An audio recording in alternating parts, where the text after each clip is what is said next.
Number 5. Fearful flatmates.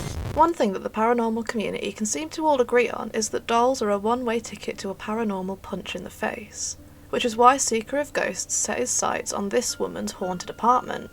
After spending a few days sussing the place out, he revealed to his subscribers that the landlady had mentioned owning some creepy dolls.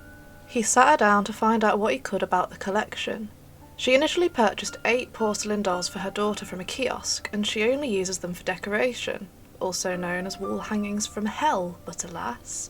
There's one more doll, however, that's not a fancy porcelain one, but a strange plastic-looking baby doll which the landlady says she took from her mother's house. She also owns this monstrosity, a porcelain-faced cat doll.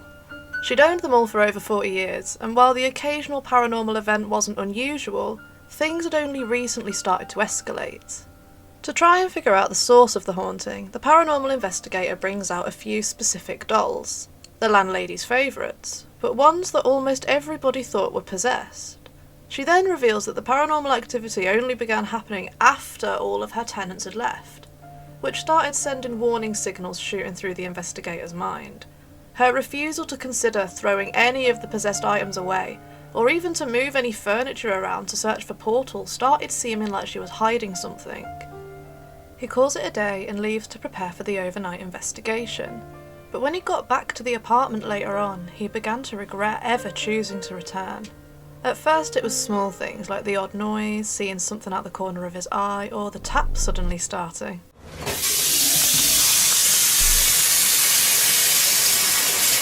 But that's child's play compared to what happened next. Take a look.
Creepy, right?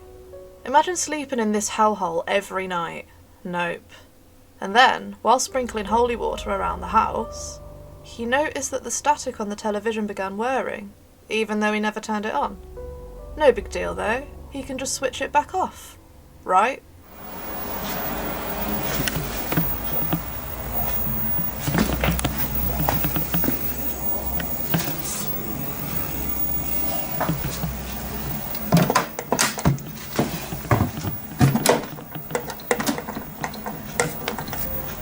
Apparently not.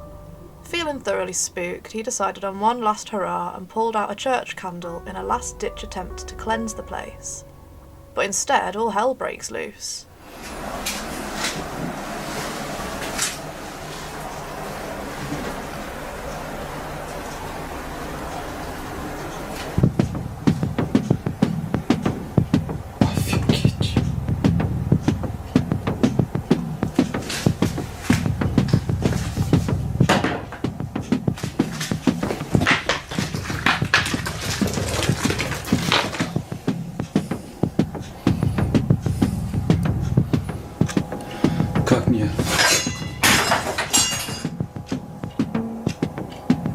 Как мне продержаться до 12 ночи, я не знаю.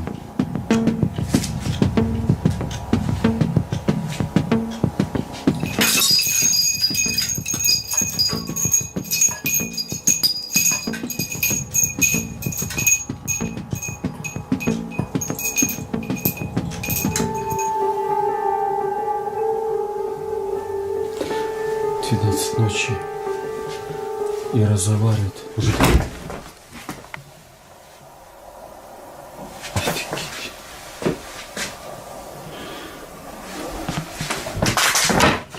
Да ё-моё.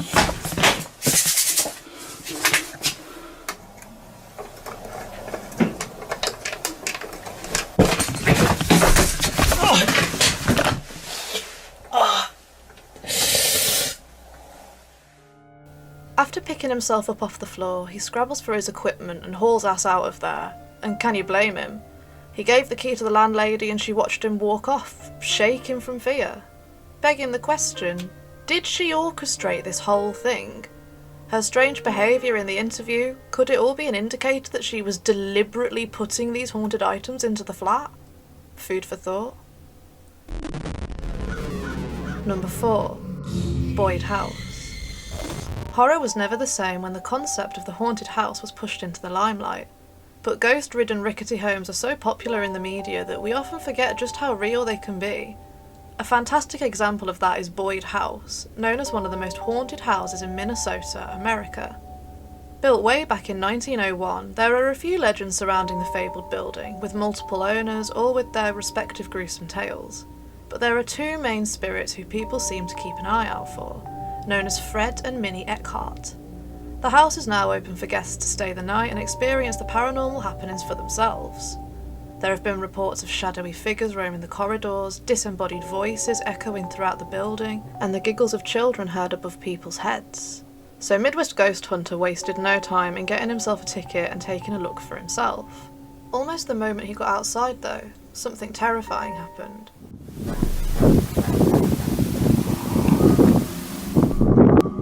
Okay, that is insane. There are knocking sounds in the window, and you can't even see anyone. Like if there was someone knocking, you would see them through the window. Whoever's up there knocking, could you show yourself? There's gotta be somebody up there. What the fuck? What the fuck? That freaking doll just got dragged away! Holy shit! I gotta go up there and look. He decides to get himself inside to try and face the doll snatcher. He runs upstairs only to discover... Oh my goodness. I have got chills. Show yourself! A completely empty attic, bar some creepy accessories and the horrifying doll setup. There it is. That's the doll.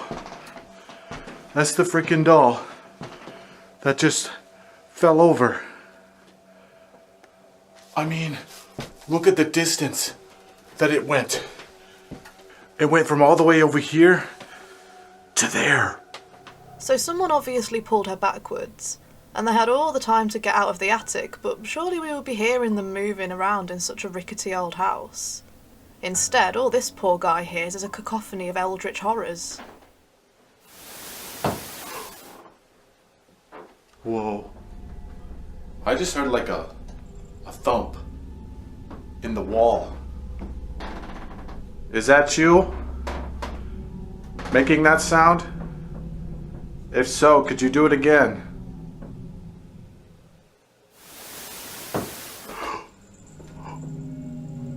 Okay, whatever this thing is, I am communicating with it right now. And this is getting freaky. I just got a bad feeling for some reason. Okay. What the hell was that? Sounded like something just got thrown or rustled around or something. Who are you? Could you show yourself? Right now. Oh God. What the hell was that? Oh God. That sounded like a hiss or a growl or something. Okay, come on now. Just look. Just take one look. This is absolutely freaky. There's nothing. Nobody in here. Who's in here?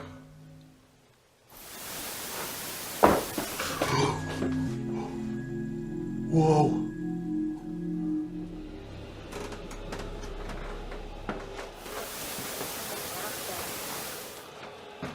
Whoa. I just heard voices in there. It sounded like a female. Is there anyone in there? Hello?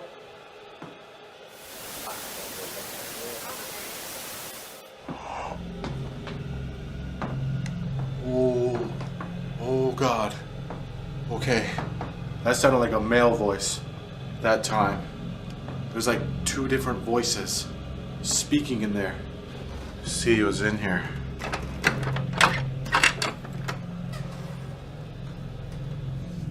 Hello? Minnie or Fred? Is that you?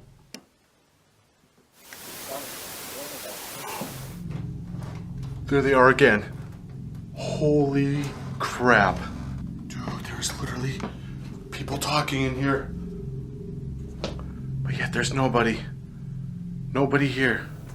After hearing all of that, he cooped himself up in one of the rooms where he heard voices and tried to establish contact with Fred or Minnie Eckhart. But it was then that he saw the first real physical manifestation appear before his very eyes.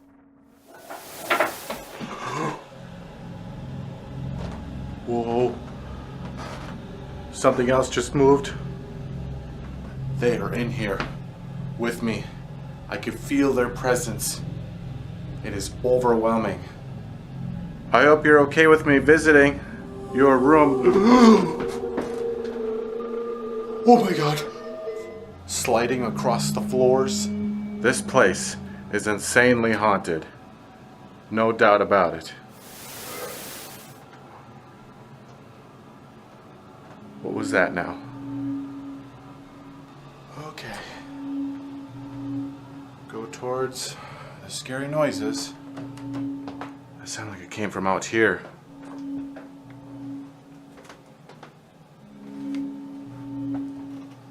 Who just made that sound?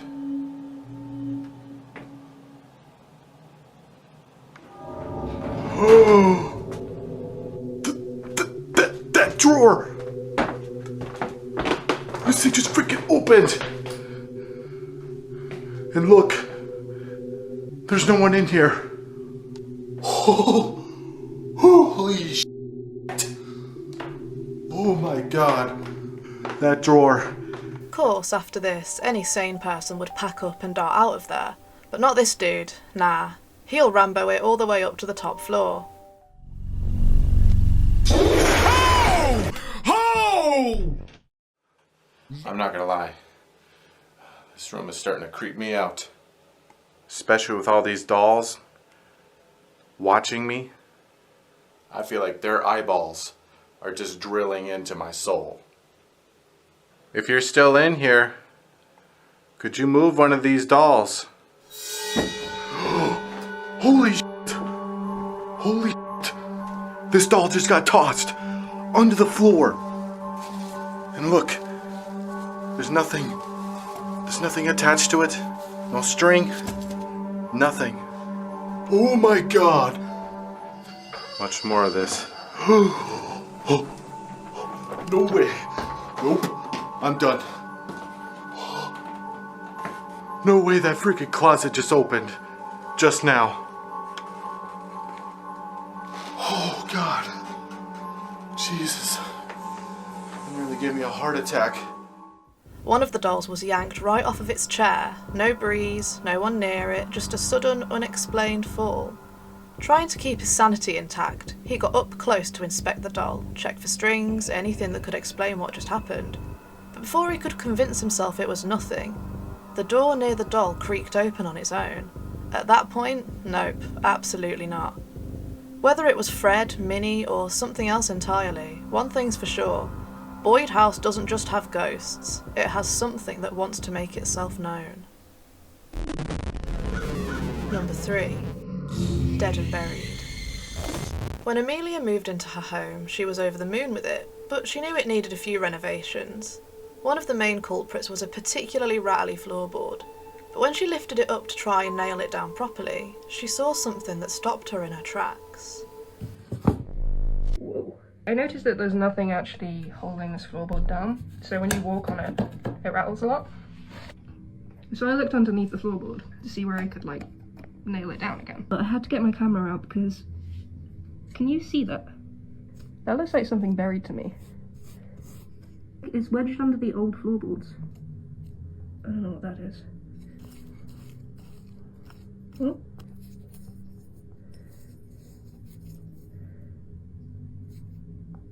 Oh man, that's awesome. I'll be able to get this out. I'm gonna have to cut this because I'm gonna need both hands to get this out because it is like wedged in there. Okay, so I think it's coming out. It looks like it's got gold on it. Oh, it's coming.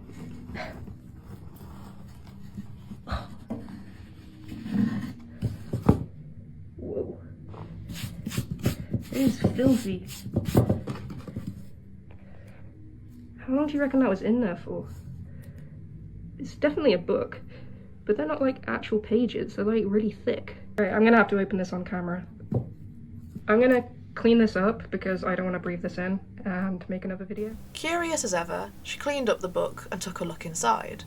But that is when things started to take quite a sinister turn. What I found hidden under the floorboards of a 250-year-old house. It's wedged under the old floorboards. Whoa. It's definitely a book, but they're not like actual pages, they're like really thick. It is so weird. Let's see what was inside. The book seemed normal at the start, filled with old portraits. But things took a creepy turn the further I went into the book. I noticed what seemed like a very old photo of my house. This is when the pictures took an unsettling turn. The rest of the album is filled with pictures of empty rooms that have an unsettling feeling. A dark shadow appears in all of these photos. I can't help but think what else could be buried under those floorboards. I will search for more hidden items. At first the pages consisted of Victorian portraits, but after her eyes fell upon an old picture of her house, the album got spooky. The pictures of the empty rooms have a chilling feeling to them, and what the hell is that imposing dark shadow in all of them? All of this treasure hunting left her wanting more, so she headed back to the fateful floorboard and had a look for some more spooky treasures. Let's just say she hit the jackpot.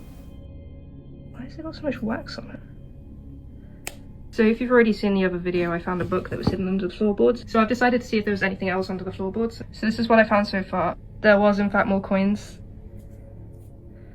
Got no idea what this is. If anyone knows what this is, let me know. Another coin. I was doing a bit of digging to the right of where the book was, and there does seem to be something else down there which looks quite interesting. Okay. It's got like wax on it. It's got liquid in it. There's another one there.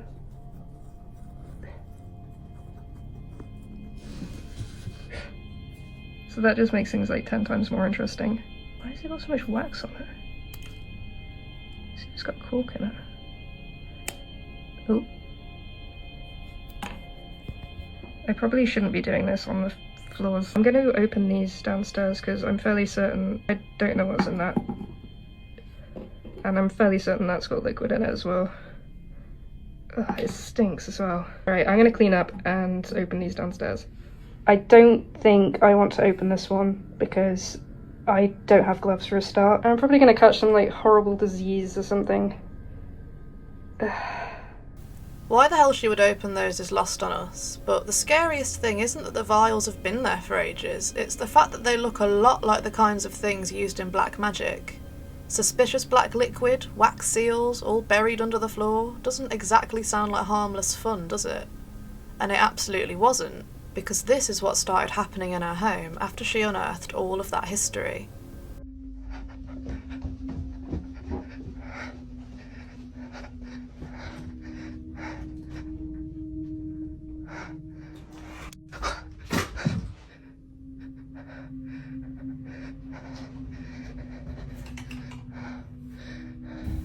Some commenters were a bit suspicious of whatever fell over on the wall, some even accusing her of throwing it herself and palming it off as paranormal activity, so she posted a zoomed-in version.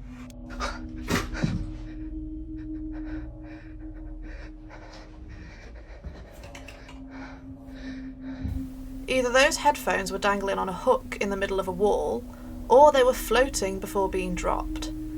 Yeah, a lot of this could be recreated with good props and some string, but something about it all seems so real. Number 2. Now You See Me. While setting everything up for the evening and getting his cow fed, this guy was just conducting his usual routine. But then he noticed that something else seemed to want to give him a hand.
Considering the video was taken outside, unless someone were lingering on top of a roof, we would see some kind of shadow if they were pulling buckets to and fro or up and down. So what's going on? Normally we hear that animals are pretty sensitive to spirits, but that cow is either oblivious or does not care one jot. But the scariest thing here isn't the moving debris. Something translucent seems to be hopping around the area. Did you catch it? What in God's name is that? You can see it again later on, but further back. Now if there's one universal rule in horror, it's this. Anything vaguely humanoid that starts crawling towards you, bad news. Sure, this could be some clever editing, but let's be real, if you saw that thing skittering towards you in real life, would you stick around to fact check? Yeah, didn't think so. Number 1. Family Matters. Big Dave is used to being the main big man in his house, so imagine his horror when he realised that his security camera caught something 10 times more powerful than he could ever wish to be.